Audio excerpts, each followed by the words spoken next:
नमस्कार विद्यार्थी मित्रांनो, दार्शनिक MPSCच्या प्लॅटफॉर्मवर तुमचं स्वागत आहे. मी अक्षय कदम. आज या लेक्चरपासून आपण इथिक्सचा जो पेपर आहे, नीतिशास्त्राचा जो राज्यसेवेचा पेपर आहे, त्याच्या सिलेबसची चर्चा करणार आहोत. आजचं जे लेक्चर आहे त्याच्यामध्ये मी कुठला टॉपिक तुमच्याबरोबर डिस्कस नाही करणार आहे. ओके, या टॉपिकमध्ये आपला जो कोर्स आहे हा सामान्य अध्ययन पेपर 4 नीतिशास्त्र, विश्वासार्हता आणि अभियोग्यता. ओके, याचा जो आपण संकल्पनात्मक आणि त्याचबरोबर अनुप्रयुक्त applied and conceptual understanding okay दोन्ही प्रकारे जो अभ्यास करणार आहे. ओके, बट कुठलाही लेक्चरचं एक टॉपिक चालू करण्या अगोदर मला तुमच्यासोबत एक महत्त्वाची चर्चा करायची आहे की हा जो आपला कोर्स चालू होणार आहे नीतिशास्त्राचा, ह्या नीतिशास्त्राच्या पेपरचा अभ्यास कसा करावा. Okay, how to study for this ethics paper. त्याच्या आजच्या लेक्चरमध्ये मी काही तुम्हाला टिप्स देणार आहेत ज्या तुम्हाला खूप काळजीपूर्वक ऐकून त्याचं पालन करावं लागेल. आणि मी जे पण लेक्चर्स पुढे अपलोड करणार आहे ते अभ्यासताना ओके ह्या गोष्टींबद्दल ज्या आज मी या लेक्चरमध्ये सांगणार आहे ओके त्या गोष्टींची अंमलबजावणी करावी लागेल. जे पण मी सांगेन त्या दृष्टिकोनातून तुम्हाला पुढचा सर्व अभ्यास करावा लागेल. तर तुम्ही जेव्हा हा कोर्स कंप्लीट करसाल तुमची अंडरस्टँडिंग जी आहे ते खूप चांगलं इम्प्रूव्ह झालेलं असेल आणि त्याचबरोबर तुमचे मग लेखन कौशल्य वगैरे हे पण चांगलं इम्प्रूव्ह होईल. ह्या लेक्चरमध्ये मला ज्या तुम्हाला काही टिप्स द्यायच्या आहेत अभ्यासक्रमाचा अभ्यास कसा करावा. ओके, त्याच्या अगोदर एक खूप महत्त्वाची गोष्ट म्हणजे की तुम्ही ऑलरेडी हे जे कोर्समध्ये मी जे 3-4 फ्री लेक्चर्स टाकलेले आहेत ओके ते सर्व लेक्चर्स अगोदर बघून घ्या.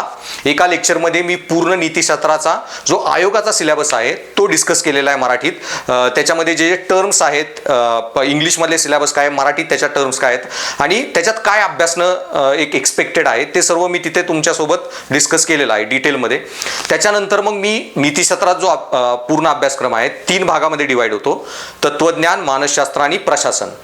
मग ह्या तिन्ही भागांमध्ये आपण काय शिकणार आहोत क्लासमध्ये ओके त्याच्यावर मी खूप सखोल चर्चा केली आहे. तर त्याच्यामध्ये पण एका भागामध्ये तत्वज्ञानच्या सिलेबसमध्ये आपण काय शिकणार आहे आणि त्याच्यामध्ये कुठले कुठले छोटे छोटे मुद्दे येणार आहेत त्याच्यावर पण मी खूप जास्त सखोल चर्चा केलेली आहे. 1.5-2 तासाचे असे अजून 3 व्हिडिओ आहेत. तत्वज्ञानाचा अभ्यासक्रम काय आहे, मानसशास्त्राच्या अभ्यासक्रमात काय काय आहे, प्रशासनात आपल्याला काय काय अभ्यासायचं आहे.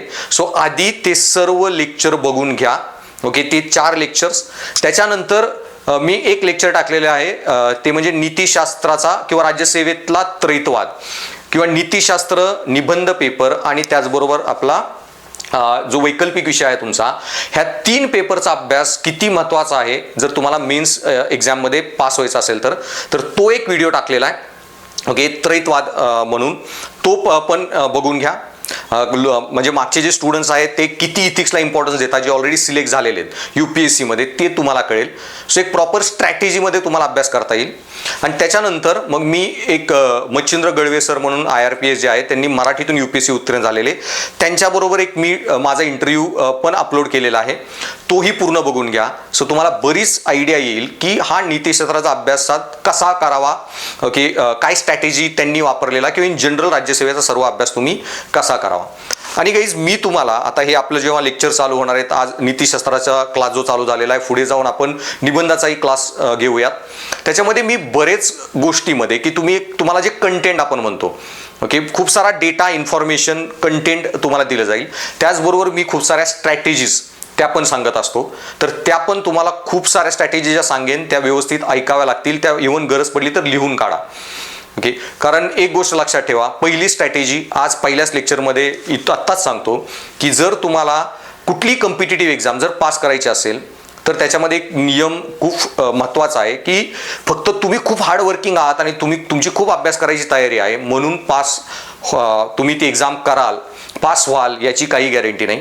त्यासाठी मी त्याला म्हणतोय की 33% असा एक रूल. 33%च तुमचं कोचिंग गायडन्स ते कामाला येतं ओके.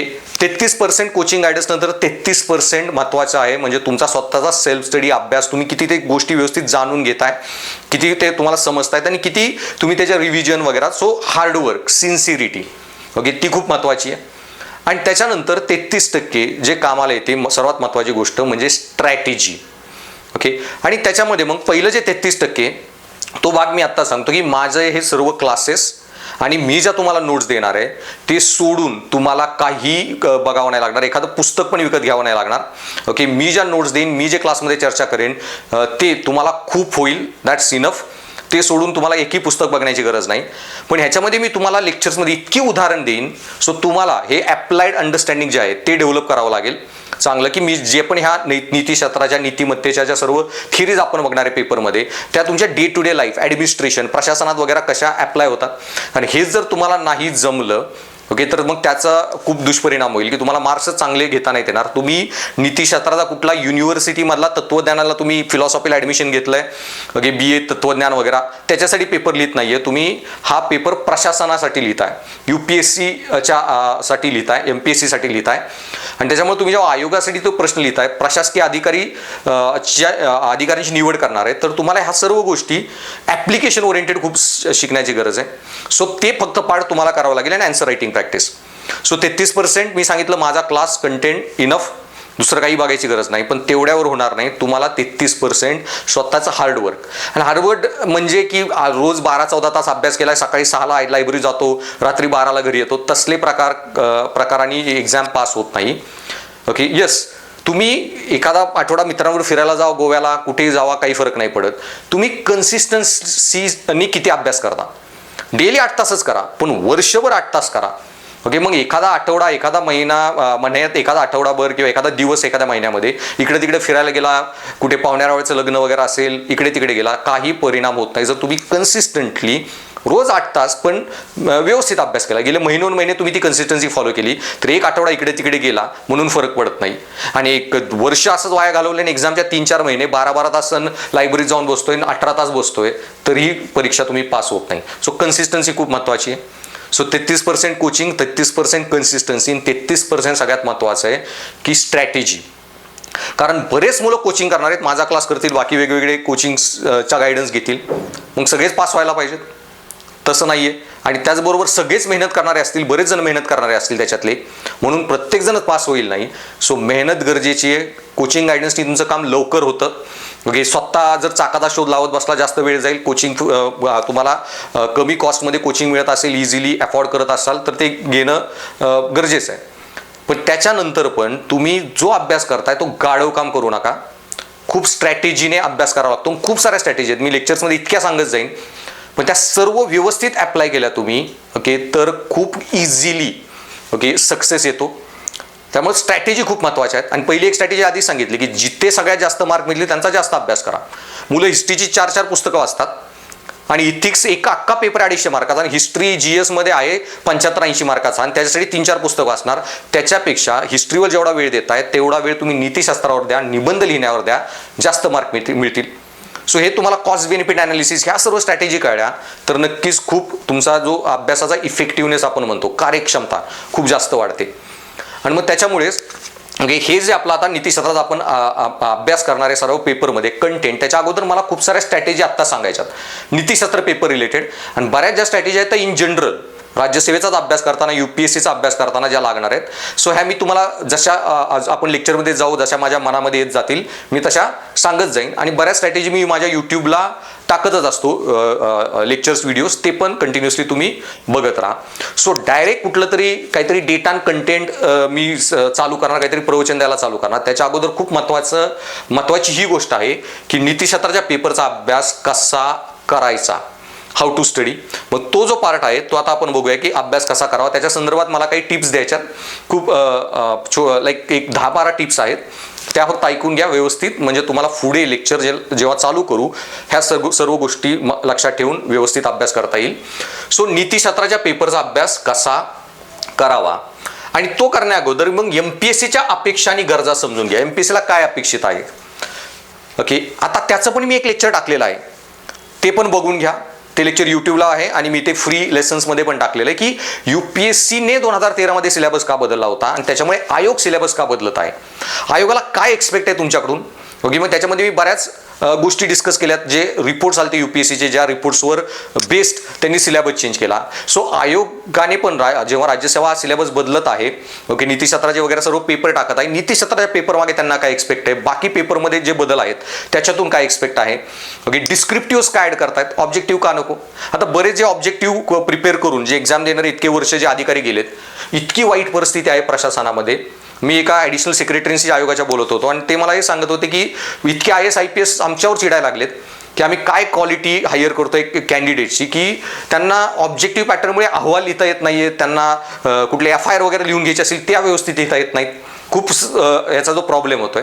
सो डिस्क्रिप्टिव्ह पॅटर्नमध्ये जे तुमचे सर्व फॅसेट्स पर्सनॅलिटीचे व्यवस्थित अभ्यासले जातात किंवा त्यांची टेस्ट व्यवस्थित होते. सो आयोगाला काय एक्सपेक्ट आहे तो एक मी व्हिडिओ टाकलेला आहे. सो तो आपण आधी समजून घ्या. हे समजून घेणं हे ॲक्च्युली स्ट्रॅटेजी आहे. हे न करता नुसताच पुस्तक उघडून वाचत बसला नाही, क्लासला अटेंड करून काही करत बसला, ओके, तसं करू नका. सो तुम्ही जर पाण्यात पोहायला उडी मारत आहात तर फक्त मी पाण्यात उडी टाकून बघतो तरंगतोय का बुडतोय मग पुढे ठरवतो काय कसं करायचं, असला गाढवपणा करायचा नाही. ट्रायल अँड एररचा आधीच गोष्टी व्यवस्थित समजून घ्यायच्या. सिलेबस काय आहे, आवाका काय आहे, स्वतःचे विकनेसेस काय आहेत, ओके, मला कुठला विषय अवघड जाईल तर कुठल्याच अभ्यास करावा लागेल, कुठे जास्त मार्क येत आहेत तर कसा करावा लागेल, मी जेव्हा उत्तर लिहिणार आहे आयोगाला काय एक्सपेक्ट असेल माझ्या उत्तरातून, माझी उत्तरच दुसऱ्यांपेक्षा चांगली कशी झाली पाहिजेत, ह्या सर्व गोष्टी आधी समजून घेतल्या तुम्ही तर मग अभ्यास जो पण करचाल ना तिथं कमी मेहनत द्यावी लागेल. तुमचा प्रॉपर प्लॅनिंग हे आधी होणं गरजेचं आहे. जे एक इंग्लिशमध्ये म्हण आहे, those who sweat in peace time, okay, bleed less in war time. तो जे शांतीच्या काळातच जास्त मेहनत घेतात ते मग युद्धाच्या काळामध्ये कमी रक्त सांडतात. मग तसं आहे की अभ्यासात उतरण्यापेक्षा अगोदर काहीतरी इथिक्सचं कंटेंट वाचण्यापेक्षा, ओके, आधी हे समजून घ्या की इथिक्सचा पेपर काय, त्याच्या मागं मी अभ्यास कसा केला पाहिजे, तर मग तुमचं प्रिपरेशन खूप चांगल्या क्वालिटीचं होईल. सो मग MPSCच्या अपेक्षा गरजा समजून घ्या. बऱ्याच मी सांगेन आणि तो जो एक सेपरेट व्हिडिओ तो बघून घ्या. सो याच्या अगोदर मी जे सिलेबसचे डिस्कशन जे 4 व्हिडिओ टाकलेत ते बघून घ्या. डायरेक्ट ह्या व्हिडिओला येऊ नका, ह्याच्या पुढच्या व्हिडिओला जाऊ नका. त्याच्यानंतर आयोगाने सिलेबस का बदलला तो व्हिडिओ बघून घ्या. नीतिशास्त्र, निबंध आणि वैकल्पिक विषयाचं किती महत्त्व आहे त्याच्यासाठी राज्यसेवेचा त्रैतवाद म्हणून एक व्हिडिओ टाकलाय तो बघून घ्या. आणि मग जी मी जे IRPS मच्छिंद्र गळवे सरांचा इंटरव्ह्यू घेतलेला आहे तोही बघून घ्या आणि मग इथून पुढचे लेक्चर चालू करा. ओके. सो पहिलं तर तुम्हाला मला हे सांगायचं आहे की माझं हे जे क्लास आहे नीतिशास्त्राचा is your one stop solution. तुम्हाला दुसरं काही बघावं नाही लागणार आहे. ओके. आणि ऑलमोस्ट मी सांगतो की 60-70% पेपर जो आहे हो हा डायरेक्टली इनडायरेक्टली आपल्या याच्यातून डिबेटमधून येणार. आता यावर्षी UPSCचा जो पेपर होता निबंधाचा, लिटरली त्याच्यात 8 निबंध, सेक्शन A मध्ये 4, सेक्शन B मध्ये 4 येतात. 4 पैकी 1 लिहिचा असतो.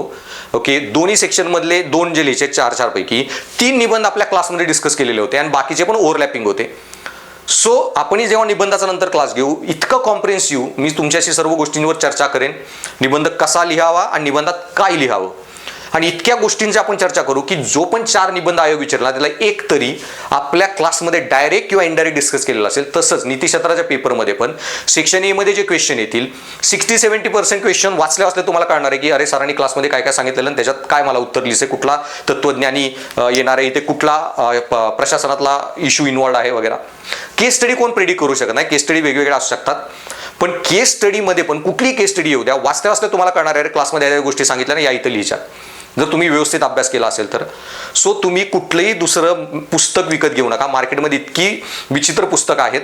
ओके. आता बऱ्याच पुस्तकामध्ये इथिक्स, इंटिग्रिटी आणि ॲप्टिट्यूड, इंटिग्रिटीचा अर्थ विश्वासार्हता जो आहे त्याच्याऐवजी सचोटी लिहिलेला आहे. सचोटी म्हणजे प्रोबिटी येतं. बऱ्याच ठिकाणी पुढे आपण ह्या संकल्पना बघणार आहे. Moral, immoral, amoral. मोरल म्हणजे नैतिकता, इमॉरल म्हणजे अनैतिकता. ओके. आणि अमोरल, सो अमोरलला तिथं लिहिलेलं नैतिक नसलेला, अरे नैतिक नसलेला म्हणजेच अनैतिक. ओके. सो मोरल म्हणजे नैतिकता, इमोरल म्हणजे अनैतिकता आणि अमोरल म्हणजे नीती निरपेक्ष. ह्या जर टर्म्सच माहीत नसतील व्यवस्थित तर मग त्या पुस्तकं वाचूनही असली मार्केटमध्ये जी आलेली आहेत.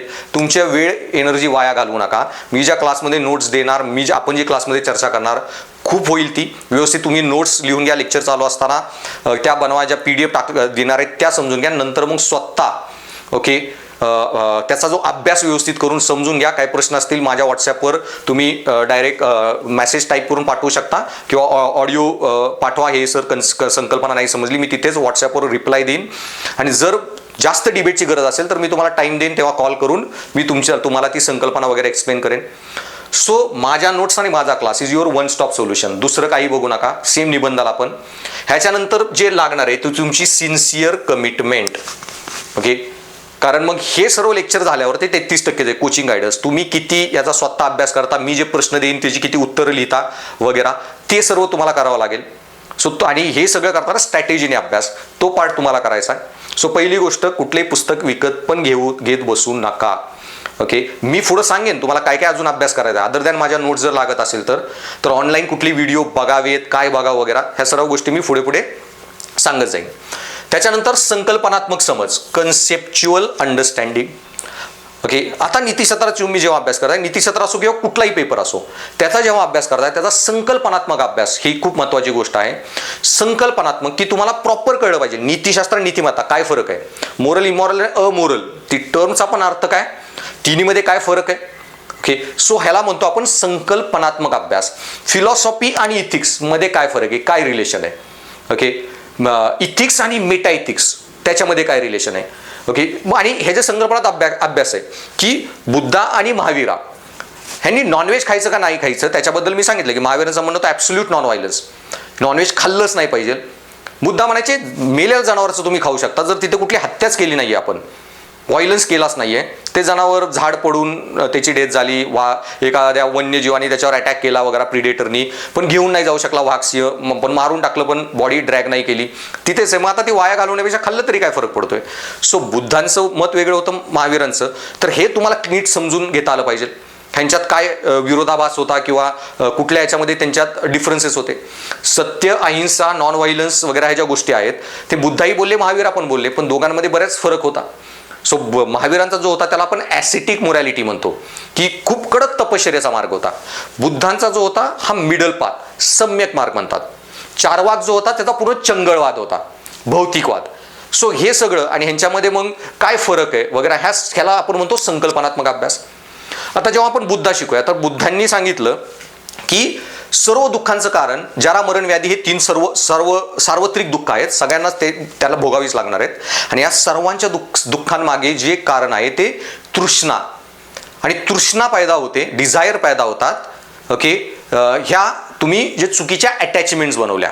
ओके, सो तृष्णा ह्या डिझायर ऑर अटॅचमेंट्स, आणि या तृष्णा जन्मण्याचं मागचं कारण आहे की अविद्या. सो अविद्या हटवा, नॉलेज मिळवा, बुद्धत्व एनलाइटनमेंट मिळवा, तृष्णा हटेल आणि तुम्ही ह्या दुःखातून मोकळे होचाल. त्याच्यामध्ये एक द्वादश निदान चक्र म्हणून एक कन्सेप्ट आहे बुद्धांचा, नंतर आपण चर्चा करूयात. मग त्याच्यामध्ये सर्व दुःखांचं कारण आहे ह्या डिझायर, तृष्णा, आणि ती पैदा होते अविद्येतून.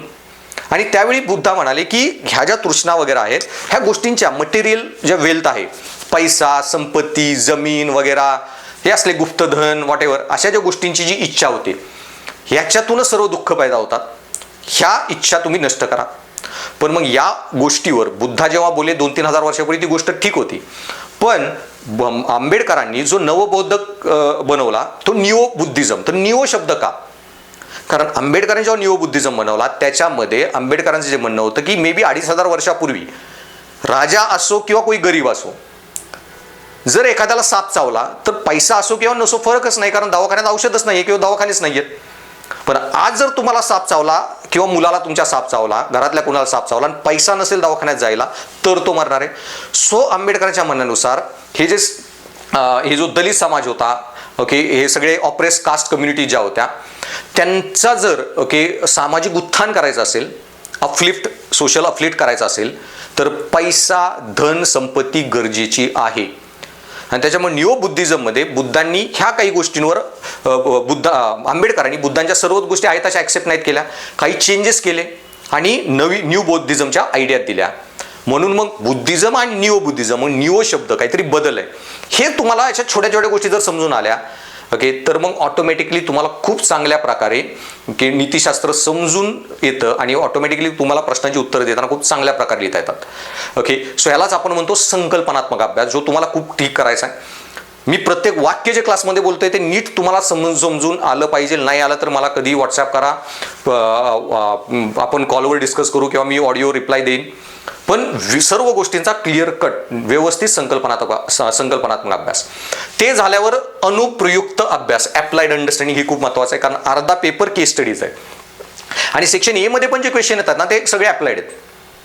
म्हणजे काय, आता एक प्रश्न आलेला की गौतम बुद्धांवर काही वर्षापूर्वी UPSCचे, ऑब्व्हियसली राज्यसेवेचा काही पेपर नाही आपल्याकडे अजून. सो त्या पेपरमध्ये प्रश्न होता की बुद्धांच्यावर प्रश्न होता, पण बुद्धांनी कुठल्या आयडिया दिल्या, नैतिकतेच्या काय संकल्पना दिल्या, हा प्रश्न होता. प्रश्न होता की आज बुद्धांनी ज्या आयडिया दिल्या त्या आजच्या समाजाला लागू होतात का, नाही होतात तर कशा. गेल्या 1-2 वर्षापूर्वी प्रश्न आलेला की गुरु नानकांचे कोणते विचार हे आजच्या कंटेम्पररी सोसायटीला, आजच्या समाजाला आज पण लागू होतात. सो ते बुद्धा, गुरु नानक वगैरे त्यांच्यावर प्रश्न नाही विचारत आहे, त्यांनी काय कल्पना दिल्या, आज कशा लागू होत आहेत, हा प्रश्न आहे. आणि सो त्याचमुळे की तुम्ही जेव्हा आपण अभ्यास करताय, उद्या विचारले तुकाराम महाराजांनी जे संकल्पना दिल्या, काही नैतिकतेचे आदर्श घालून दिले, मानदंडके दिली, ती आज कशी लागू होतात. आणि ह्याचा अभ्यास करणं खूप महत्त्वाचं आहे. ह्याला म्हणतो आपण अनुप्रयुक्त अभ्यास. आता हा कसा करायचा त्याचं तुम्ही टेन्शन घेऊ नका. संकल्पनात्मक अभ्यास झाल्यावर मी तुम्हाला इतके एक्झाम्पल देतो प्रत्येक गोष्टीचे, मोरल, इमोरल, अमोरलच्या फरकाचे मी तुम्हाला 6-7 एक्झाम्पल देईन. एक पर्सनल लाईफचे देईन, माझ्या पर्सनल लाईफचे, किंवा तुमच्या आपल्या सर्वांच्या पर्सनल लाईफमधले, काही प्रशासनाच्या दृष्टीने, काही समाजाच्या दृष्टीने. ओके, सर्व प्रकारे मी इतके उदाहरण देतो. ह्या उदाहरणं समजून तुमचा खूप सारा अप्लाइड अंडरस्टँडिंग, ओके, अनुप्रयुक्त समज हा ऑटोमॅटिक तुम्हाला त्या गोष्टी समजायला लागतात. आणि मग त्या एकदा समजून आल्या संकल्पनात्मक, आणि मी कसं त्याचं एक्झाम्पल थ्रू त्यांना एक्सप्लेन करतोय, हा गॅप ब्रिज झाला थिअरी आणि प्रॅक्टिकल मधला. ओके, संकल्पना आणि व्यावहारिक दृष्टिकोन, हे जर तुम्ही सॉल्व्ह केलं व्यवस्थित, त्याच्यातला गॅप सॉल्व्ह झाला, तर मग ऑटोमॅटिक तुम्ही जेव्हा ओके स्वतःच्या लाईफमध्ये मग तुम्हाला त्याचा तसाच विचार करावा लागेल की तुम्हाला एखादा निर्णय घ्यायचा, अरे हे बरोबर आहे का नाही. मग ह्या केसमध्ये ओके जर हा निर्णय घेतला तर बुद्धांच्या मते तो योग्य असेल का नाही, महावीरांच्या मते योग्य असेल का नाही, भगवद्गीता काय सांगते या गोष्टीबद्दल. हे गोष्टी तुमच्या डोक्यात यायला लागल्या, बाई मी सिग्नल आहे, सिग्नल मोडू का नको, माझ्या जागेवर आंबेडकर, गांधी असतील, ते काय करतील, त्यांचं काय म्हणणं असेल, ह्या परिस्थितीमध्ये ते कसे वागतील. असा तुम्ही जेव्हा विचार करायला लागतात दर गोष्टींवर, इतकी चांगलं अंडरस्टँडिंग होतं नाही त्याच्या पेपरचं की केस स्टडी वगैरेमध्ये तुम्ही खूप चांगले मार्क मिळवू शकाल. त्याच्यानंतर मग ह्या दोन्ही गोष्टी ज्या आपल्याला कंटिन्यूअस करायच्या. ओके, नैतिक तर्कबुद्धीतून विचार, हे तुम्हाला स्वतः घडवावं लागणार आहे. प्रत्येक गोष्टीचं एकदम क्रिटिकल ॲनालिसिस, नैतिक तर्कबुद्धीतून विचार. मग हा नीतिशास्त्र जेव्हा आपण म्हणतो, पहिला शब्द आहे नीतिशास्त्र. नीती म्हणजे काय की योग्य अयोग्य काय आहे ह्याच्याबद्दल ठरलेल्या काही परंपरा, काही नियम, नीती. पण मग शास्त्र शब्द काय, शास्त्र म्हणजे सायन्स. ओके, फिजिक्स, केमिस्ट्री, बायोला आपण शास्त्र म्हणतो. मग हे जे शास्त्र, सायन्स, मग नीतिशास्त्र आहे का. इथूनच तुम्ही अभ्यासाची सुरुवात केली पाहिजे ना. आपण याच्यावर पूर्ण एक लेक्चर घेणार आहे की नीतिशास्त्र, ओके, इथिक्स जो आपण पेपर म्हणतो, ह्याला शास्त्र म्हणणं योग्य आहे का. नैतिकतेचा एक वैज्ञानिक दृष्टिकोनासारखा, फिजिक्स केमिस्ट्री सारखा आपण शास्त्रातून अभ्यास करू शकतो का. आणि केला तर फायदे काय आणि केला तर तोटे काय. ओके, कारण सायन्समध्ये इमोशन्स नसतात, भावना नसतात. मग नैतिकतेचा भावना शून्य होऊन अभ्यास करू शकतो का. आणि भावना शून्य होऊन अभ्यास केला तर फायदे काय, आणि भावना शून्य होऊन अभ्यास केला तर तोटे काय. हे दोन्ही ह्या ज्या गोष्टी आहेत त्याच्या खूप आपण सगळ्या चर्चा करणार आहे. पण इतक्या तर्कबुद्धीने तुम्हाला प्रत्येक गोष्टीवर विचार करावा लागेल आणि त्या गोष्टी समजून घ्याव्या लागतील. आणि हे ऑटोमॅटिक डेव्हलप झाले की बाई नीतीला शास्त्रच का म्हणू. ओके, नीतिशास्त्रात मग तो शास्त्र आहे का. फिजिक्स, केमिस्ट्री, बायो सारखे जसे ग्रॅव्हिटीचा फॉर्म्युला दिला न्यूटननी, मग नीतिशास्त्रात तसे काय फॉर्म्युलेज आहेत का. बघणार आहे आपण बरेच फॉर्म्युले. बेनथॅमने एक फॉर्म्युला दिलेला, युटिलिटी कॅल्क्युलस, उपयुक्ततावादी सिद्धांत. बेनथॅमने एक कांतने एक फॉर्म्युला दिलेला, नैतिकतेचे नियम जो दिलेला त्यांनी, सापेक्ष कर्तव्यवाद वगैरे, निरपेक्ष कर्तव्यवाद. नंतर बघूया हे सगळे नियम. सो मग हा जो आहे की, आणि मग ह्या ज्या गोष्टी तुम्हाला समजून आल्या, दर ठिकाणी तर्कबुद्धी लावायची. तुम्हाला कोणी काही सांगत असेल, व्हॉट्सॲपवर कुठला मेसेज आला, तर्कबुद्धी, हा मेसेज ज्यांनी पाठवलाय, कोण माणूस आहे, त्याला या विषयावर बोलण्याचा अधिकार आहे का, त्यांनी या विषयावर कुठली ग्रॅज्युएशन, पोस्ट ग्रॅज्युएशन, PhD केलं आहे का. बरं ठीक आहे, त्याने केलं आहे, तो सांगतोय. हे जी मला गोष्ट व्हॉट्सॲपवर सांगतोय त्याच्यामध्ये मग कुठला त्यांनी रिसर्च केला आहे का, त्या रिसर्चचा काय त्याने इव्हिडन्स दिला आहे का, की कुठल्या पुस्तकातून त्याने एखादं वाक्य लिहिलेलं आहे वगैरे, तरच मी मान्य करणार. आणि ह्या सर्व गोष्टींचा किती तुम्ही विश्लेषणात्मक क्रिटिकल ॲनालिसिस कराल, हे तुम्हाला ते लाईफमध्येच डेव्हलप करायचं आहे. ओके, की मग नैतिक तर्कबुद्धीतून विचार, मग छोट्या छोट्या गोष्टींवर विचार करायचा. आंबेडकर नसते तर भारताचं स्वातंत्र्य झाल्यावर आज भारत कसा असता, गांधी नसते तर कसा असता. आणि ही विचारशैली तुम्हाला स्वतः डेव्हलप करावी लागेल. आणि क्लासमध्ये पण मी तुम्हाला एवढे काय त्याला म्हणतात, म्हणजे थोडक्यात आपल्या माझ्या सातारच्या मराठी भाषेत, की तुमच्या डोक्यात एवढे किडे मी टाकणार, वेगवेगळ्या प्रकारे ह्या गोष्टींवर चर्चा करणार, की तुम्हाला ऑटोमॅटिकच ती तर्कबुद्धी अशा उलटा सुलटा विचार करण्याची ओके डेव्हलप झाली पाहिजे. आणि मग त्याच्यामुळे तुम्हाला केस स्टडी येऊ, कुठलाही प्रश्न येऊ, तो तुम्ही चांगल्या प्रकारे त्याला पूर्ण डिसेक्ट करून, व्यवस्थित ॲनालिसिस करून, विश्लेषण करून त्याचं उत्तर तुम्ही मग लिहू शकाल. मग असे छोटे छोटे प्रश्नांपासून आपण सुरुवात करणार आहे. ओके, की नैतिकता ठीक आहे, नीतिशास्त्र हे, नीतिमत्ता हे सगळं ठीक आहे, पण मी नैतिकतेने वागूच का, नाही वागलो तर काय. कारण पांडव एवढे नैतिकतेने वागले आणि म्हातारपणी त्यांना राजपद मिळालं, आणि कौरव जे अनैतिकतेने वागले ते तर आयुष्यभर एन्जॉय करत होते. मग सत्याचा विजय जर शेवटी नेहमीच होतो, सत्याचा विजय हा नेहमी शेवटीच होतो, तर मग फायदा काय. सत्याचा विजय आधी होतच नाहीये, मग मी असत्यानेच का नको जगू. ह्या ज्या सर्व आहेत छोट्या छोट्या गोष्टींवर आपण तार्किक विचार करायचा, जसे हे बुद्धा महावीरा करत होते. आपल्यात पण थोडी तर्कबुद्धी डेव्हलप करायची. हे जर तुमची झाली, हा फक्त नीतिशास्त्राचा इश्यू नाहीये, तुम्हाला निबंधाच्या पेपरमध्ये पण एवढे चांगले मार्क येणार. त्याच दृष्टिकोनातून तुम्ही वैकल्पिक विषयाचा, आणि तिथे पण बरेच थिंकर आहेत, त्यांचा अभ्यास केला, तिथे एवढे चांगले मार्क येतात. आणि हिस्ट्री, जॉग्राफीचे तर क्वेश्चन तुम्ही म्हणजे एकदम असेच सॉल्व्ह करून टाकाल. आणि तिथले पण क्वेश्चन तुम्ही एवढे क्रिटिकली त्याचा इंटरप्रिटेशन वगैरे करून उत्तर लिहिचाल. इव्हन इंटरव्ह्यूमध्ये पण तुम्ही इतकी चांगल्या क्वालिटीची उत्तरं देसाल. सो ही गोष्ट जी आहे ना, त्याचा काही फॉर्म्युला नाही आहे. हा माझ्या नोट्स वगैरे इज वन स्टॉप सोल्युशन. तुम्हाला त्याच्या मागं जी विचारशैली डेव्हलप करायची, विचारसरणी डेव्हलप करायची आहे, ते तुमचं काम आहे. नैतिक तर्कबुद्धीतून विचार, आणि मग हळूहळू मित्रांशी डिबेट करू किंवा आयुष्यात कुठले छोटे मोठे निर्णय घेऊ, ते तर्कबुद्धीतूनच घ्यायला चालू करायचं. आणि ती एक विचारशैली जी आहे ती विचारसरणी डेव्हलप करायची. सो हे म्हणजे एक ज्या गोष्टी की ज्या तुम्हाला पुढं अभ्यासात आपल्या सिलेबसमध्ये करायच्या, त्याच्याबद्दल मी फक्त तुम्हाला ही सर्व बेसिक आयडिया देतोय, अंडरस्टँडिंग. द नेक्स्ट एक जी खूप इम्पॉर्टंट गोष्ट आहे, जी तुम्हाला ती पण स्वतःच डेव्हलप करावी लागेल, पण ते हळूहळू म्हणजे ऐकून लेक्चर्स व्यवस्थित डेव्हलप होत जाईल, की गतिशील विचारसरणी, ज्याला आपण म्हणतो डायनॅमिक थिंकिंग. सो आयोगाने का सिलेबस बदलला आहे, त्याच्यामध्ये मी याच्याबद्दल बरीच चर्चा केली आहे. आणि जेव्हा आपण प्रशासनाचा भाग स्टडी करू, त्यामध्ये बरेच हे जे आहे की प्रशासनातील पायाभूत मूल्ये वगैरे, नागरी सेवेतील मूल्ये, त्याच्यामध्ये मग बरीच मूल्य आहेत. त्याच्यामध्ये एक तर मी डिस्कसच करणार आहे हे मूल्य, that is dynamism in civil service. की सिव्हिल सर्व्हिस हे किती गतिशील कारभार करते, की बाबा डिझास्टर आलं तर किती क्विकली आपण प्रशासन रिस्पॉन्ड करतं, आणि तिथे काही अडचणी आल्या तर किती पटकन प्रशासन स्वतः बदल घडवून ते ज्या अडचणी दूर करतं, याला म्हणतो आपण गतिशील प्रशासन. ओके, सो त्याच प्रकारे तुम्हाला तुमची विचारसरणी ही गतिशील पाहिजे, ज्याला आपण म्हणतो डायनॅमिक थिंकिंग. डायनॅमिक थिंकिंग म्हणजे काय, की काही प्रश्न येऊ द्या, ऑन स्पॉट तुम्हाला पटकन रिझन आउट करून कळलं पाहिजे की ते उत्तर मला काय लिहायचं आहे, किंवा उत्तर लिहिताना ऑन स्पॉट उत्तर जनरेट करणे. आता मी तुम्हाला बऱ्याच पुढे स्ट्रॅटेजी सांगणार आहे, पण त्याच्यामध्ये एक गोष्ट आत्ता सांगून ठेवतो स्ट्रॅटेजीमध्ये, की write more than others, write different than others. Okay, आणि when you are writing more different, एक गोष्ट लक्षात ठेवायची कॉम्पिटेटिव्ह एक्झाममध्ये, की दुसऱ्यांपेक्षा जास्त पॉईंट तर लिहायचेच आहेत. 1857 उठावाची कारणे द्या, दुसऱ्याने 10 लिहिली, तुम्ही 15 लिहा. ओके, पण त्याचबरोबर ओके, जेव्हा कॉम्पिटेटिव्ह एक्झाम असते तेव्हा जर आयोगाने पेपरमध्ये 20 प्रश्न विचारले, तुम्ही 18 प्रश्नांची उत्तर लिहिता, 2 प्रश्नांची उत्तरच लिहित नाहीये, कारण तुम्हाला ती माहीत नाहीयेत. आणि अशा दर पेपरमध्ये 2-2 प्रश्नांची उत्तर नाहीत लिहिली तर एक 40-40 मार्काचा पेपर सोडला तुम्ही, तर 6 पेपरमध्ये 40 मार्क, 250 मार्क, म्हणजे एक सेपरेट पेपरच लिहून नाही आला तुम्ही GS असा त्याचा अर्थ होतो. त्यामुळे एकाही प्रश्नाचं उत्तर न लिहिणे ही हा खूप मोठा मूर्खपणा होतो. पण मग असं शक्यच नाहीये की प्रत्येक प्रश्नाचं उत्तर तुम्हाला माहीतच पाहिजे. पण मग उत्तर माहीत नसलं तरी उत्तर कसं लिहिणार. ओके, हे त्यालाच म्हणतात डायनॅमिझम, की ऑन स्पॉट मी उत्तर जनरेट करणार, रिझन करणार, जो पण मी अभ्यास केला त्याच्यातून काहीतरी मी मार्ग काढून काहीतरी डेटा पुल आउट करून लिहिणार. आता मी त्याचं नीतिशास्त्रामध्ये पुढे तुम्हाला बऱ्याच अशा टेक्निक सांगेन. मी 2 चार्ट तुम्हाला शिकवणार आहे. ते 2 चार्ट मी सांगतो की लाईफलाईन UPSCची किंवा इव्हन MPSCची, कुठल्याही कॉम्पिटेटिव्ह एक्झामची डिस्क्रिप्टिव्ह जी आहे त्याची. मग ते 2 चार्ट कसे वापरावेत आणि ऑन स्पॉट उत्तर कशी जनरेट करावीत, असे तुम्हाला त्याचे खूप पुढे उदाहरण देईन. सो आत्ता फक्त एवढंच लक्षात ठेवा की डायनॅमिक थिंकिंग, गतिशील विचारसरणी खूप महत्त्वाची आहे. ओके, इथिक्स पेपरमध्ये, एसेमध्ये, कारण अर्धे प्रश्न जो आहे पेपरचा हा सिलेबसशी रिलेटेडच नाही आहे, केस स्टडीज. ओके, ह्या सिलेबसमध्ये त्याच्याबद्दल काही डायरेक्ट शिकायचं नाही आहे. ऑन स्पॉट केस स्टडी येणार आहे.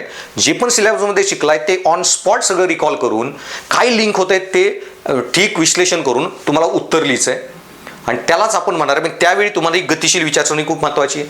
त्याचबरोबर तुम्ही जेव्हा इंटरव्ह्यूला जाता त्याच्यामध्ये पण ऑन स्पॉट तुम्हाला काहीतरी प्रश्न विचारला, त्या ऑन स्पॉट तेवढ्याच एक 4-5 सेकंदात तुम्हाला किती स्मार्ट उत्तर देता येतं. दॅट्स व्हॉट गतिशील विचारसरणी.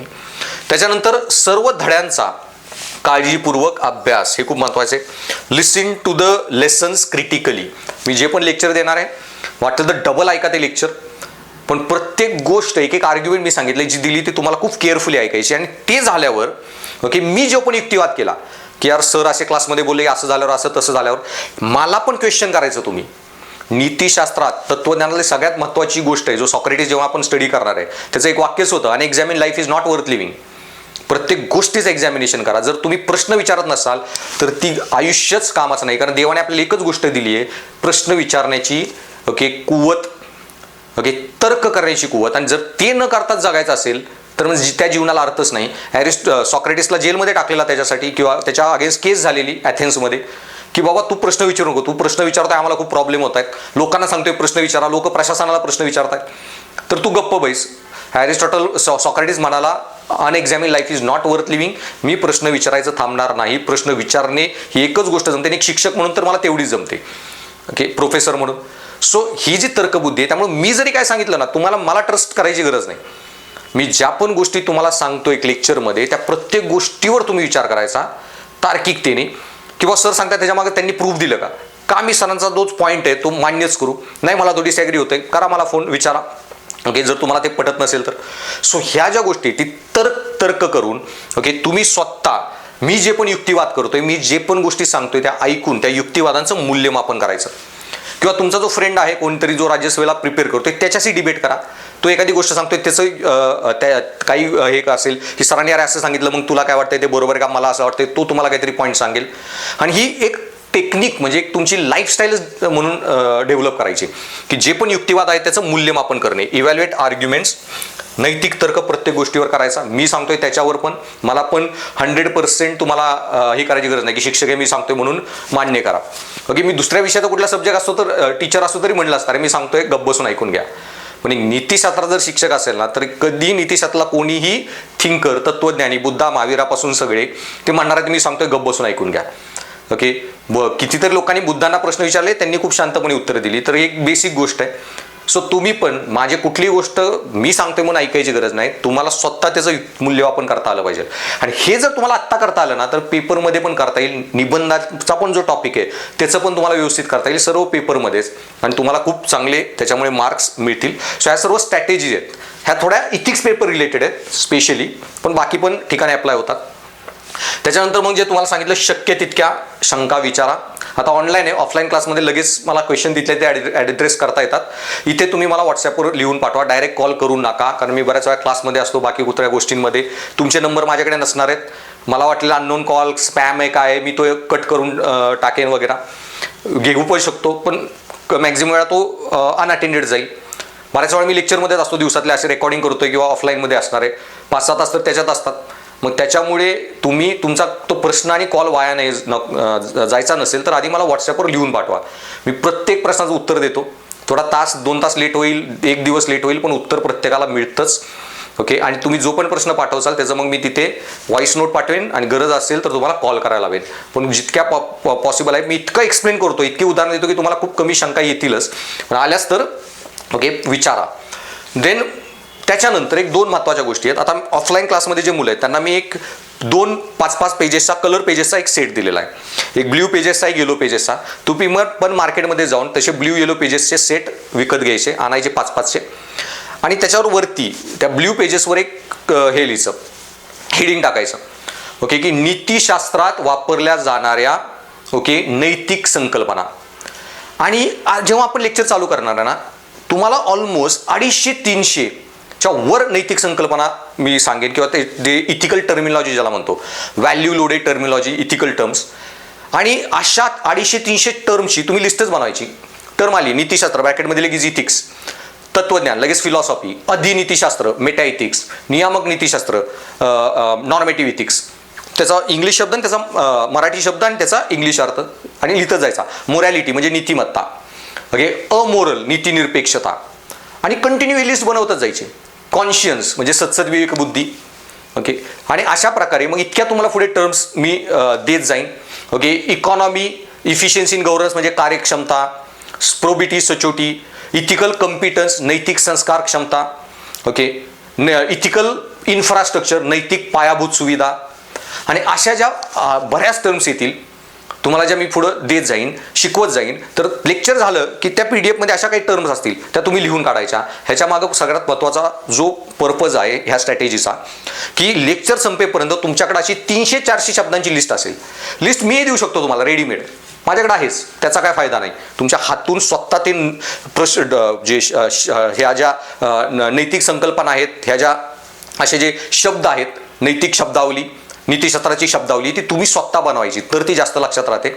आणि ती बनवल्यानंतर हे 250-300 वर्ड कंटिन्यूस वाचत राहायचे. मग त्याच्यानंतर काय होईल की तुमच्या प्रत्येक वाक्यामध्ये दर ठिकाणी ते शब्द यायला लागले, तर तुम्ही जे उत्तर लिहिताना तुमची एक लेखन शैली पूर्ण व्यवस्थित अशी वेगळ्या प्रकारे डेव्हलप होते. तुम्ही जे पण उत्तर लिहिताना त्याची क्वालिटीज एकदम चेंज होऊन जाते. आणि तुम्ही जे उत्तर लिहिता त्याला असे खूप हाय लेवल एक म्हणजे असं वाटतं की कोणी एक तत्वज्ञानीच उत्तर लिहितोय. आणि जेव्हा तुम्ही जादा अशी नीतिशास्त्राची शब्दावली वापरायला लागता, तर तुम्हाला कमी शब्दामध्ये पण तुमचे विचार व्यवस्थित एक एक्झामिनरपर्यंत पोहोचवता येतात. मग तुम्हाला जास्त फापट बसारा करत नाही बसावं लागेल की लंबे उत्तर जे 5-6 लाईनमध्ये लिहिताना तो ते तुम्ही 2 लाईनमध्ये लिहू शकता. आणि त्यामुळे अशा ज्या शब्दावली आहेत त्याची एक लिस्ट बनवायची, ओके. आणि ते 5-6 पेजेस बाजूलाच ठेवायचे. शिकवता मी नवीन कुठली टर्म त्या दिवशी शिकवली लिहून काढायची लगेच, ओके. इथिकल ॲब्सोल्युटिझम नैतिक निरपेक्षवाद, इथिकल रिलेटिव्हिझम नैतिक सापेक्षतावाद, लगे इथिकल ऑब्जेक्टिव्हिझम नैतिक वस्तुनिष्ठता, इथिकल सब्जेक्टिव्हिझम नैतिक, ओके, व्यक्तिनिष्ठता, ओके. देन इथिक्समध्ये संवेदनावाद, इथिक्समध्ये म्हणजे संवेदनावाद ज्याला आपण म्हणतो सेंटिमेंटॅलिझम. सो अशा खूप टर्म्स मिळतील आणि त्याची ती लिस्ट बनवून डेली वाचत राहायची. जेव्हा हे होईल, जेव्हा तुम्ही पेपरला जाचाल किंवा माझी एखादी टेस्ट सिरीज लावली त्याचा पेपर देणार असाल, त्याच्या अगोदर ती टर्मिनॉलॉजीची लिस्ट वाचायची. आणि त्याच्यानंतर तुम्हाला एवढे चांगल्या प्रकारे उत्तरं, तुमची लेखनशैली इम्प्रूव्ह होईल. सो एक सगळ्यात महत्त्वाची गोष्ट की मूल्य आधारित नीतिशास्त्राच्या संज्ञांची, संकल्पनांची लिस्ट बनवणे. आणि त्याच्यामध्ये मग ब्ल्यू येलो पेजेसचे 2 सेट मी जे ऑफलाईन क्लासमध्ये स्टुडंटला येतो, तुम्ही तुमचे ते सेट घेऊन ते बनवा. त्याच प्रकारे तुमचे जे मग दुसरा एक येलो पेजेसचा एक दुसरा सेट बनवायचा. त्याच्यामध्ये तुम्ही जे ह्या ज्या टर्म्स आहेत, तुम्ही जशी टर्मची लिस्ट बनवली तशाच मी सांगितलं ना, खूप साऱ्या मी स्ट्रॅटेजी सांगणार आहे. आत्ता बसल्या आपल्या एवढ्या लेक्चरमध्ये मी ऑलरेडी 8-10 स्ट्रॅटेजी तुम्हाला सांगितल्या. ह्या सर्व स्ट्रॅटेजी ज्या नीतिशास्त्राच्या पेपरशी आहेत किंवा इन जनरल आहेत, पण नीतिशास्त्राचा त्यात काही कंटेंट नाही, एक जनरल अभ्यास कसा करावा ह्याच्या ज्या स्ट्रॅटेजी दिल्यात त्याही कंटिन्युअस लिहून काढायच्या. तुम्हाला माझे सर्व लेक्चर संपेपर्यंत 100च्या वर स्ट्रॅटेजी मिळतील. आणि त्या सगळ्या लिहून काढून त्याच्यावर व्यवस्थित अंमलबजावणी करायची. ह्या पण स्ट्रॅटेजीज आहेत, ह्या पण लिहून काढा. पण जसं सांगितलं की दुसऱ्यापेक्षा जास्त पॉईंट लिहा, एक पण प्रश्नाचं उत्तर राहिलं नाही पाहिजे, काही ना काही लिहूनच यायचं. अशा ज्या पुढे स्ट्रॅटेजी सांगितल्या, 33%च तुमचा कोचिंग काला असेल तर 33% तुमचा अभ्यास, 33% स्ट्रॅटेजी आहे, ही पण एक स्ट्रॅटेजी आहे. आणि अशा त्याची लिस्ट, ह्या 2 गोष्टींची लिस्ट तुम्ही स्वतः बनवायची. रेडीमेड मी देऊ शकतो, ओके, पण ते देण्यात काही अर्थ नाही. जेव्हा तुम्ही स्वतः त्या गोष्टी लिहिता, स्वतः ती लिस्ट बनवचाल, ओके, त्यात तुम्ही जास्त आत्मसात कराल, ओके. नाहीतर रेडीमेड तर मी नोट्स सगळ्या देणारच आहे तुम्हाला, पण हे तुम्ही सेल्फ वर्क करा, तर तुम्हाला त्याची युटिलिटी, त्याची उपयुक्तता नंतर कळेल. त्याच्यानंतर नीतिशास्त्राच्या पेपरमधील संकल्पना ह्या दैनंदिन जीवनात आणि शासकीय बाबींमध्ये लागू करा. आणि मी ज्या पण गोष्टी शिकवतोय मग त्या तुम्ही जेव्हा समजून, तुम्हाला हळूहळू थिंकर समजायला लागले, बुद्धा, महावीरा सगळे समजायला लागले, तर जे सांगितले तुम्हाला ती तर्कबुद्धीच डेव्हलप करायची. आणि मग हळूहळू ह्या सगळ्या संकल्पना दैनंदिन जीवनात, किंवा तुमचा मित्र काहीतरी कन्फ्युजनमध्ये आहे तो विचारतो, अरे हे बरोबर आहे का, चूक आहे का, हे चाललंय ते योग्य आहे का नाही, त्याच्याबरोबर तुम्ही मग विचारता, अरे बोलताना त्याला जे पण उत्तर देसाल ते की अरे तसं नाही, बुद्धांच्या मते असं आहे, महावीरांच्या मते असं आहे. तुम्ही प्रत्येक गोष्टीत त्या संकल्पना दैनंदिन जीवनात. आणि त्याच्यानंतर हे यायला लागलं तर सगळ्यात महत्त्वाचं शासकीय बाबींमध्ये, कारण तुम्ही एक्झाम सरकारसाठी लिहिताय. मग हा जो बुद्धांचा विचार आहे, एक IAS म्हणून मला कसा कामाला येईल, हा भगवद्गीतेतला कृष्णाचा विचार आहे. आता त्यावेळी भगवद्गीतेत कृष्णाच्या अर्जुनाला सांगत होते, एक क्षत्रिय म्हणून तुझे कर्म कर, तुला कर्मांपासून मुक्ती नाही, मी देव आहे तरी मला मुक्ती नाही कर्मांपासून, तुला तर करावीच लागतील. मग उद्या आज अर्जुन आणि क्षत्रिय जे होत्या त्यावेळी त्याला कर्माची बंधन होती. तसे आज IAS IPS तुम्ही, डेप्युटेड DYSP, तुम्ही हे सर्व लोक आहेत, तुम्ही पण कर्म करताय, तुम्ही कर्माला बांधलेला आहे, तुम्हालाही तुमची कर्मच करायची आहेत. सो कृष्णाने भगवद्गीतेत अर्जुनला जे सांगितलं ते तुम्हाला आज पण कामी येणार आहे. मग तिथले जे भगवतीले विचार आहेत हे मला प्रशासनात कसे कामाला येतील हे तुम्हाला दर ठिकाणी विचार करावा लागेल. आणि त्याच्यातून तुम्हाला मग ओके हे जे आहे की एक मेंटॅलिटी डेव्हलप करायची. आणि मग असे मी क्लासमध्ये जेवढे उदाहरण देणार की तुम्हाला ते ऑटोमॅटिक क्लिक होत जाईल कसं करायचं ते. त्याच्यानंतर प्रत्येक एक लेक्चर झाल्यावर तुम्हाला ही खूप महत्त्वाची गोष्ट करायची आहे. आता एस्पेशली जे ऑफलाईनमध्ये मुलं आहेत त्यांना मी प्रश्नांची उत्तरं लिहून देतो, ते तर बऱ्याच मला डिटेलमध्ये करता येतात. ऑनलाईनमध्ये मी काय प्रश्नांची उत्तरं लिहून देऊ शकत नाही, पण हा प्रश्न उत्तर मी डिस्कस करणार की हा प्रश्न आहे, याचा मग मी प्रस्तावना कशी केली, की मेन बॉडीमध्ये काय काय लिहिलं, मी कन्क्लुजन कसं केलं ते मी तुमच्याशी डिस्कस करणार आहे. पण तुम्हाला स्वतःचं पण अँसर रायटिंग डेव्हलप करावं लागेल, एक लेखनाचा सराव डेव्हलप करावा लागेल. आणि हे मी मग इथल्या म्हणजे स्टुडंट्सला मी डेली काहीतरी एक टॉपिक शिकवला तर मी सरळ सांगतो की याच्यावर उद्या तुम्ही काहीतरी लिहून आणा एखादी गोष्ट. मग हेच तुम्हाला आता काय करायचं की आज तुम्ही माझं एक अख्खं लेक्चर ऐकलं, पहिलं लेक्चर ऐकलं, 10वं 15वं डेली लेक्चर ऐकलं ना, 1 तास तुम्ही लेक्चर ऐकता, सपोज डेली एक लेक्चर बघताय तर 1 तास ते लेक्चर ऐकल्यानंतर पुढचा अर्धा 1 तास ते लेक्चर बंद करायचं, PDF वाचायची, PDF नंतर बंद करायची आणि 1 तास त्या लेक्चरमध्ये तुम्हाला काय समजलं. म्हणजे जसं मी आता एक ऑफलाईन लेक्चरमध्ये पहिल्या दिवशी नीतिशास्त्राची व्याख्या वगैरे सगळी संकल्पना स्पष्ट केली, त्याच्यावर एक प्रश्न पण दिला की नीतिशास्त्राचे सामाजिकदृष्ट्या महत्त्व काय, तो पण त्यांना लिहून दिला. आणि त्यांना नंतर सांगितलं, आज हा लेक्चर झाल्यावर प्रश्न दिला की नीतिशास्त्र म्हणजे काय, तुम्हाला काय समजले, जस्ट लिहून काढा. ओके, मग असंच नीतिशास्त्रानेच का वागले पाहिजे, ओके, नीतिशास्त्राचे काय फायदे आहेत एका व्यक्तीला म्हणून, तुम्हाला काय फायदे होतील, असं तुम्ही तुमचे जे मी शिकवलंय तेच विचारांवर जे पण सांगितलं त्यालाच रेफरन्स बेस बनवून स्वतः तुम्ही डायरेक्ट ती जे काय कळालं ते शब्दामध्ये लिहिला चालू करायचं. आणि मग त्याच्यामधून तुम्हाला काय समजले, त्या लेक्चरमधून तुमची विचारसरणी, काय विचार डेव्हलप झाले, तुम्हाला कुठल्या नवीन गोष्टी कळाल्या, सरांनी काय तुम्हाला काहीतरी काही युनिक गोष्ट सांगितली, आज मला ही गोष्ट कळाली. ओके, बुद्ध आणि महावीरात काय विरोधाभास होता, गांधी आंबेडकरांमध्ये काय होता, किंवा आंबेडकरांच्या न्यू बुद्धिझम, जुन्या बुद्धिझम पासून काय वेगळा होता, काय तुम्हाला समजलं ना, जस्ट लिहून काढायचं. म्हणजे याच्यातून जो तुमचा सराव होईल. आणि मी आधी सांगेन नीतिशास्त्राची उत्तरं जर चांगली यायला लागली ना लिहिला, GS 1 2 3 पेपरचे फॅक्च्युअल प्रश्नाची तुम्ही कशी चांगल्या प्रकारे उत्तर लिहू शकाल. ओके, वैकल्पिक विषयाची चांगल्या प्रकारे लिहू शकाल, कारण हे तुम्हाला असे रिझनिंगचे जर प्रश्नांची उत्तर लिहिता आली तर. आणि त्याच्यामुळे निबंधाचा पण क्लास केल्यावर जर 1000 शब्दात तुम्हाला निबंध लिहिता येत असेल ना, तर 150 शब्दात GS उत्तर लिहिणे त्याचे काही टेन्शन राहत नाही. जर जो 1000-1200 शब्दात स्वतःचे विचार ऑर्गनाईज करू शकत असेल त्याला मग 150 शब्दामध्ये विचार ऑर्गनाईज करायची भीतीच राहत नाही. ओके, सो निबंधाच्या ह्याच्यातच आपण ते बऱ्याचपैकी ते स्किल डेव्हलप करणार आहे. सो दर लेक्चर झाल्यावर हे काम तुम्हाला करायचं आहे की लेक्चर आणि PDF वाचून ती व्यवस्थित लिहून काढायचं. त्याच्यानंतर ओके, हे जे सगळे तुम्ही जे स्टुडंट्स आहात आता जे ऑनलाईन बॅचला एनरोल होणार आहेत त्यांनी मला पिंग करायचं, त्यांचा मी नंतर व्हॉट्सॲप ग्रुप बनवेन. ओके, आणि त्याच्यावर मग मी तुम्हाला काही ज्या ॲडिशनल इन्फॉर्मेशन जे द्यायची, कारण टेलिग्रामवर सगळं काही फ्री असणार नाही आहे. ओके, टेलिग्रामवर ते फक्त प्रमोशनल असणार आहे, सगळं यूट्यूबला फक्त प्रमोशनल असणार आहे.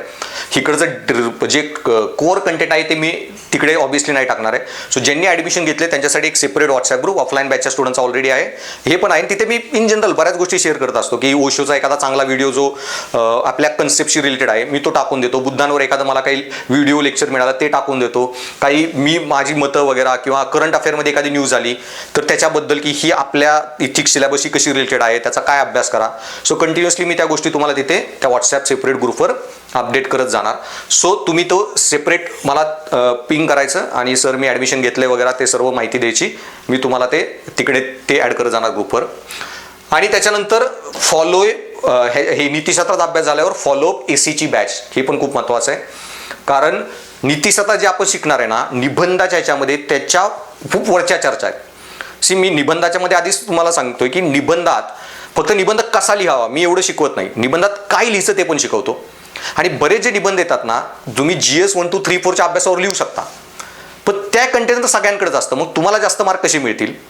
मग निबंध लिहिण्यासाठी असा जो एक मी नोट्स बनवलेल्या आहेत माझ्या की UPSC जे मी करतो UPSC स्टुडंटला शिकवायला, की जे GS 1 2 3 मध्ये कव्हर होत नाही पण ती जर माहिती असेल तर तुम्हाला खूप चांगल्या प्रकारे निबंध लिहिता येईल.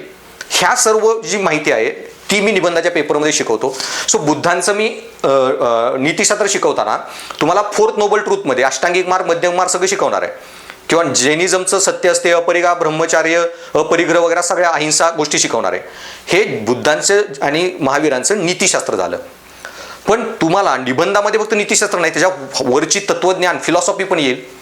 मग त्या क्लासमध्ये मी बुद्धांच्या त्या गोष्टी लाईक प्रतित समुत्पाद कन्सेप्ट, अनेकांतवाद कन्सेप्ट, असे बरेच कन्सेप्ट आहेत जे नीतिशास्त्रा पेपरमध्ये कव्हर होत नाहीत, ते शिकवतो. सो निबंधाच्या पेपरमध्ये नीतिशास्त्रापेक्षा अजून उच्च दर्जाची चर्चा असणार आहे बऱ्याच वेगळ्या गोष्टींवर.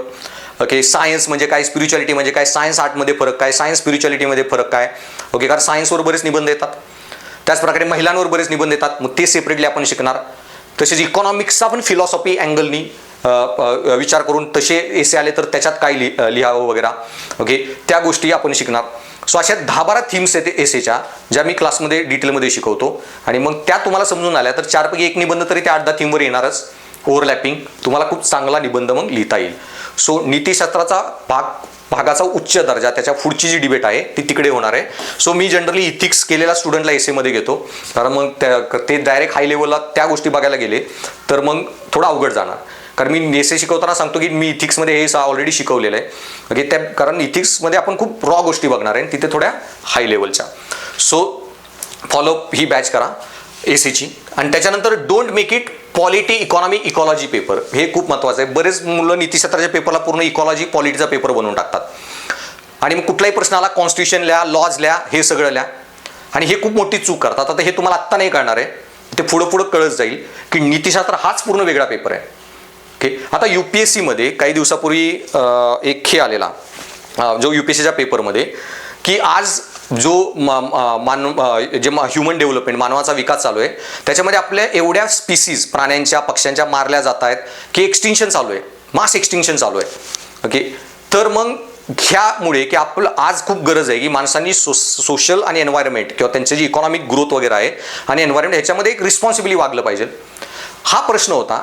हाच जर प्रश्न त्यांना फक्त ते इकॉलॉजी एन्व्हायरमेंटच्या अँगलने विचारायचा असता, पर्यावरणाच्या, तर त्यांनी पेपर 3 मध्ये विचारला असता. नीतिशास्त्रात का विचारलाय? मग नीतिशास्त्रात प्रश्न विचारला आहे तर मग ते पेपर 3 ची उत्तर लिहू नका. पर्यावरण, ऱ्हास आणि मग त्याच्यामध्ये सस्टेनेबल डेव्हलपमेंट गोल वगैरे वगैरे. ओके, ते तुम्हाला नीतिशास्त्राच्या संकल्पनांनी त्याची उत्तर देणं गरजेचं आहे. आणि त्याच्यामध्ये तुम्ही लिहू शकता पॉलिटी, इकॉनॉमिक्सची उत्तर एंडला, पण सुरुवातीला तुम्ही जे पण उत्तर लिहिणार ती त्याच अँगलनी. सो ही खूप मोठी चूक करतात, पण ती तुम्हाला आत्ता नाही करणार. जसं आपण अभ्यास करत जाऊ तुम्हाला या गोष्टीवर एक चांगली अजून समज येईल. आणि देन मागील वर्षांच्या प्रश्नपत्रिकांचे विश्लेषण करा. आता राज्यसेवेचे अवेलेबल नाही आहेत, पण UPSCचे बरेच विश्लेषण आपण क्लासमध्ये करू. बरेच प्रश्न जे UPSCने घेतलेले ते पण मी क्लासमध्ये त्या टॉपिक झाल्यावर डिस्कस करणारच आहे. पण हे पण खूप महत्त्वाचं आहे. प्रश्नपत्रिकेचे विश्लेषण केल्यावर तुम्हाला कळेल कसे प्रश्न विचारतायत. ओके, आणि त्याच्यामुळे इन जनरलच तुम्ही मग कसा अभ्यास करू ते पण तुम्हाला चांगलं कळत जातं. आणि हे सर्व झाल्यावर आधीच सांगितलं की ही डिस्क्रिप्टिव्ह रिटन एक्झाम आहे, त्यामुळे टेस्ट सिरीजचे अनुसरण करा. ओके, टेस्ट सिरीजचे अनुसरण करा, कारण टेस्ट सिरीज तुम्ही जे विचार शिकताय ते कागदावर जेव्हा सांगितलं ना, लेक्चर झाल्यावर तुम्ही लिहून काढा की मला आज मी काय शिकलो, तेव्हा तुम्हाला कळेल किती डिफिकल्ट असतं. नुसतं काय शिकलो हे लिहून काढणं, तर मग प्रश्नाचं उत्तर देणं ॲनालिसिस करून, ते तर त्याच्या पुढची स्टेज आहे. आणि त्याच्यामुळे टेस्ट सिरीज ही खूप महत्त्वाची आहे. फक्त क्लासने काही होत नाही, अँसर रायटिंग प्रॅक्टिस. आणि मग ती तुम्हाला टेस्ट सिरीज लावून, ओके, त्याची उत्तरं लिहून मग पाठवून ती चेक करून इव्हॅल्युएट करून घ्यावी लागतील. ओके, ते खूप महत्त्वाचं आहे. सो जेव्हा आपला एसी इथिक्सचे क्लासेस होतील नंतर मग मी ती टेस्ट सिरीज ही लॉन्च करेन. आणि तेव्हा ओके त्या टेस्ट सिरीजमध्ये तुमचं त्याच्या पुढचा जो पार्ट आहे तो आपण डेव्हलप करूया. पण इथे मी बऱ्याच प्रश्नांचे तुम्हाला ते हे देणार, प्रॅक्टिस आपण करणार की हा प्रश्न आहे, मग आपण जे शिकलो त्याच्यानुसार प्रस्तावना, मेन बॉडी, कन्क्लुजन. सो तुम्हाला एक बेसिक आयडिया येईल की उत्तर कशी लिहावी त्याच्यावर. पण त्यानंतर तुम्हालाही खूप सारी उत्तर लिहून त्याचे तुम्हाला इव्हॅल्युएशन वगैरे करून घ्यावं लागणार आहे. सो आय होप तुम्हाला बऱ्यापैकी आयडिया आली की नीतिशास्त्राचा अभ्यास कसा करायचा आहे.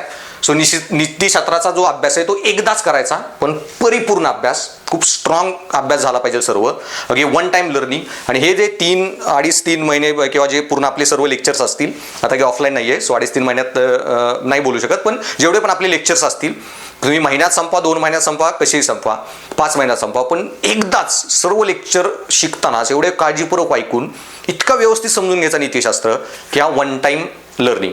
ह्याच्यानंतर 2 वर्षांनी जरी तुम्ही मेन्स लिहिली ना तरी डबल अभ्यास करायची गरज नाही पडली पाहिजे, इतका स्ट्रॉंग अभ्यास आत्ताच करायचा. Okay, so that's all. आता अशा ह्या टिप्स परत पण मी पुढे रिपीट करत जाईन. Okay, so thanks for listening. पहिले सर्व लेक्चर्स बघून घ्या आणि त्याच्यानंतरच पुढच्या लेक्चर्सला जावा. ओके, सो पुढच्या लेक्चरमध्ये आपण नीतिशास्त्राची व्याख्या याच्यापासून आपल्या सिलेबसची सुरुवात करू. So thanks for listening and stay tuned.